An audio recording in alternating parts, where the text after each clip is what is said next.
बिस्मिल्लाहिर्रहमानिर्रहीम। अस्सलाम वालेकुम दोस्तों, मेरा नाम आसिफ खान और आप देख रहे हैं इंडियन मुस्लिम। खैर मकदम करता हूं मैं आपका हमारे Q&A प्रोग्राम में, जहां आपको मिलेंगे इंटरेस्टिंग सवालों के डबल इंटरेस्टिंग जवाब।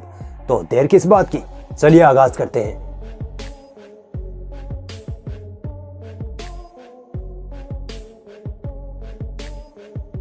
दोस्तों, आदिल खान का सवाल है कि क्या पृथ्वीराज चौहान ने मोहम्मद गौरी को 22 बार हराया था? देखिए दोस्तों, जब भी बीजेपी जीती है तो विपक्ष अपनी हार को छुपाने के लिए यही कहता है कि ईवीएम में गड़बड़ी थी।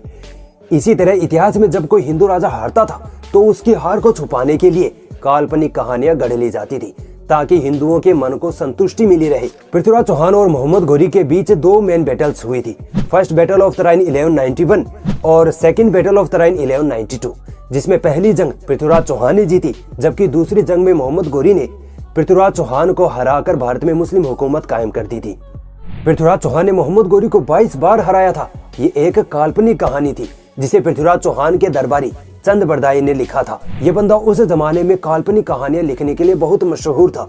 इसने पृथ्वीराज चौहान की बहादुरी को बताने के लिए एक और कहानी गढ़ी कि 1192 में पृथ्वीराज चौहान ने अंधा होने के बावजूद मोहम्मद गौरी को तीर से मार डाला था। जबकि दोस्तों, इतिहास की किताबों में मोहम्मद गौरी 1206 तक जिंदा था। आप गौर करिए कि इस बंदे के अलावा इतिहास की किसी किताब में ये दोनों किस्से नहीं हैं।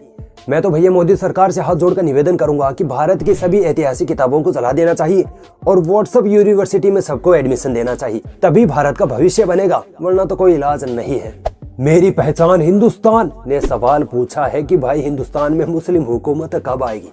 तो दोस्तों, जिस दिन मुसलमान कुरान और हदीस का पाबंद होकर पक्का मोमिन बन जाएगा, उस दिन से पूरी दुनिया में मुसलमानों की हुकूमत आनी शुरू हो जाएगी। अल्लाह ताला कुरान मजीद में फरमाता है कि तुम ही गालिब रहोगे अगर तुम मोमिन हो तो।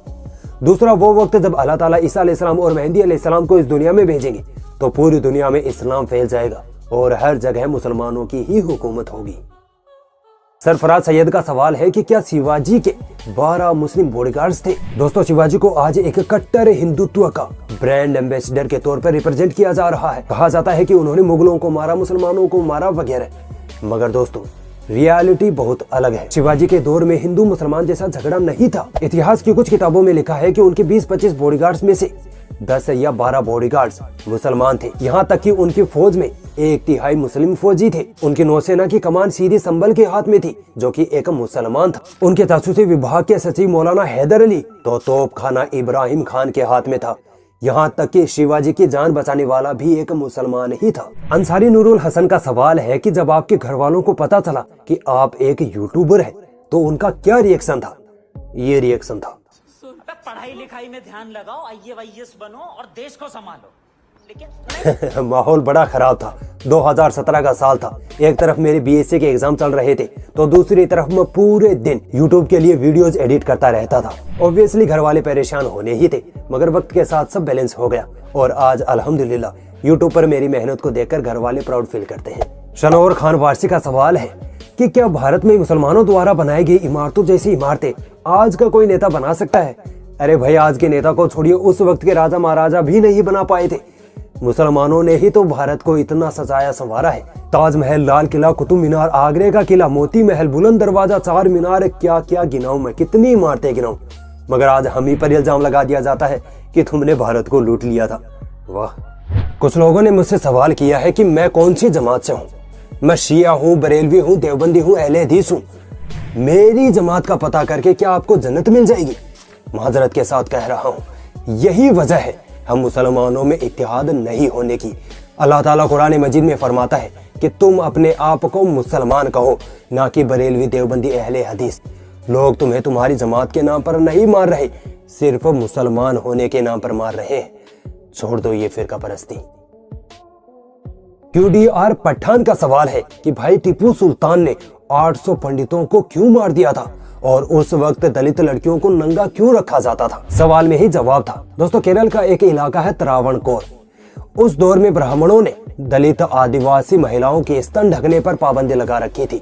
ये एक घिनौना रिवाज था। जब टीपू सुल्तान को इस घिनौने रिवाज के बारे में पता चला तो उनसे रहा नहीं गया। उन्होंने आदिवासी महिलाओं को सम्मान दिलाने के लिए त्रावणकोर की अत्याचारी हुकूमत पर हमला कर दिया। अब चूंकि इस जंग में ब्राह्मणों ने भी हिस्सा लिया था, इसीलिए 700-800 ब्राह्मण इस जंग में मारे गए थे। इसी किस्से को लेकर हिंदुओं को टीपू सुल्तान के खिलाफ भड़काया जाता है। एजाज अंसारी का सवाल है कि भाई 712 ईस्वी में मोहम्मद बिन कासिम आए और 1001 ईस्वी में जाकर महमूद गजनवी आए, तो इस बीच के वक्त में भारत में किसकी हुकूमत रही? देखिए 712 ईस्वी में मोहम्मद बिन कासिम ने आज के पाकिस्तान के सिंध वाले इलाके को फतह किया था। उसी वक्त से यहाँ खिलाफत अब्बासिया की हुकूमत कायम रही। फिर 1001 ईस्वी में महमूद गजनवी ने सिंध को फतह कर लिया। उसी वक्त के बाद से भारत के उत्तरी हिस्से और पाकिस्तान के अधिकांश हिस्सों पर मुस्लिम हुकूमत स्टेबलाइज्ड हो गई।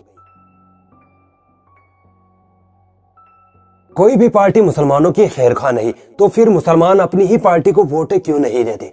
मोहम्मद जावेद का सवाल है, गौर से सुनिएगा। देखिए दोस्तों, मुस्लिम कौम एक पब्लिक प्याऊ की तरह बनकर रह गई है। जिसको भी प्यास लगती है पानी पी के निकल लेता है। मुसलमान लीडरशिप के मामले में बहुत कंफ्यूजन में है। ओवैसी को वोट दे तो लोग कह देते हैं कि ये तो बीजेपी का एजेंट है। अखिलेश को वोट दे तो लोग कह देते हैं कि ये पार्टी तो यादवों की है। कांग्रेस को वोट दे तो लोग कांग्रेस के मुसलमानों पर अत्याचार की लंबी फहरिस्त पकड़ा देते हैं। अब मुसलमान करे तो क्या करे, जाए तो जाए कहां? अब एक ही रास्ता है, मुसलमानों को एजुकेशन पे फोकस करना होगा और अपने हक की लड़ाई खुद लड़नी होगी। आज का सबसे बेस्ट सवाल पूछा है सलमान अंसारी ने कि जब दुनिया के पहले इंसान आदम अलैहिस्सलाम थे जो कि मुसलमान थे, तो फिर ये ईसाई, यहूदी और हिंदू कहां से आ गए? दोस्तों, कुरान और हदीस से पता चलता है कि अल्लाह ताला ने पहले आदम अलैहिस्सलाम को बनाया, फिर उनकी बीवी हव्वा अलैहिस्सलाम को बनाया।